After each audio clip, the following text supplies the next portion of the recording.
लक्ष्मणाचा लक्ष्मण पुन्हाचा आई बापाचा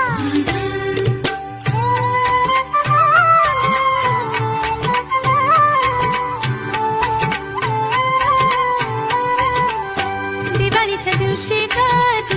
ग दिवाळीच्या दिवशी ग अंघोळी लवकर करा आज मारील नरकासुरा अंघोळी लवकर करा आज मारील नरकासुरा न माझा किसन